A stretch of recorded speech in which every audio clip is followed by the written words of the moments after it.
C'est une caméra cachée qui a fait près de 9 millions de vues. Dans un parc londonien, un homme maltraite sa conjointe, qui peut compter sur l'intervention des passants. Mais plus tard, lorsque les rôles s'inversent, l'homme ne récolte que l'indifférence, voire les moqueries. C'est pourtant une scène beaucoup plus courante que l'on pourrait le croire. 70 000 hommes sont victimes de violences conjugales en France.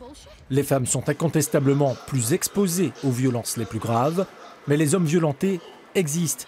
Seuls 3% d'entre eux oseraient se tourner vers la justice qui classe souvent les plaintes sans suite. La Martinique ne fait pas exception. Nous les hommes, quand même, nous avons quand même certaines fiertés. Il y en a d'autres qui ne veulent pas en parler, donc même si c'est leur meilleur ami, ils ne vont jamais en discuter. Femme qui a fait de méchanceté, mais ça pas qu'à, il pas qu'à défendre nous. Alors ben là, c'est caché. Il n'y a pas battu sans moyen. C'est ce qu'on dit là, oui. Ça, c'est leur problème. Ils le méritent. Ils le méritent? Oui. Comme la femme est battue, alors il faut que nous aussi, la femme, nous battons les hommes. Je pense qu'ils sont trop orgueilleux pour se dénoncer. Donc ils ne le disent pas, tout simplement. Mais il y a des hommes battus, ça existe. Dans une société où l'homme est éduqué dans l'idée de la virilité, voire de la domination, le tabou est encore plus grand. Le schéma social est à sens unique. L'homme ne peut être que l'agresseur violent et la femme, la victime opprimée.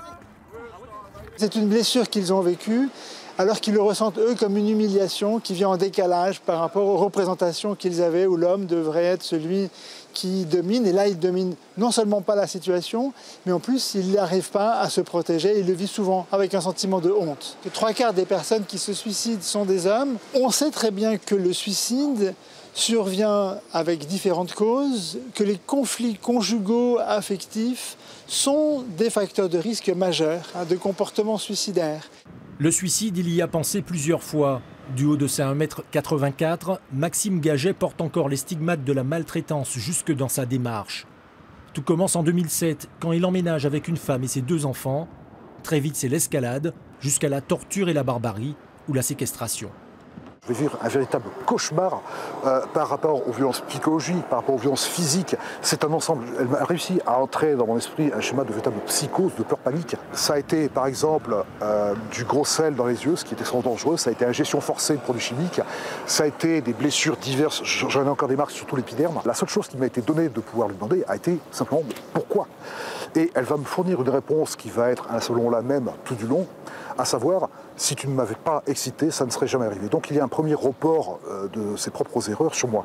Si j'avais commis l'erreur de riposter à la violence par la violence, j'aurais inévitablement laissé des marques, de par mon gabarit et la force physique que je possède. Et cette dernière serait immédiatement allée au poste de police pour déposer plainte pour violence conjugale.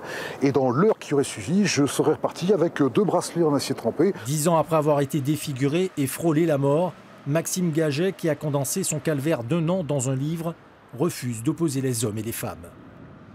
Il n'y a pas à faire ces cloisonnements et cette opposition des genres qui est faite sur un plan médiatique, sur un plan politique. La situation est beaucoup plus globale qu'il n'y paraît.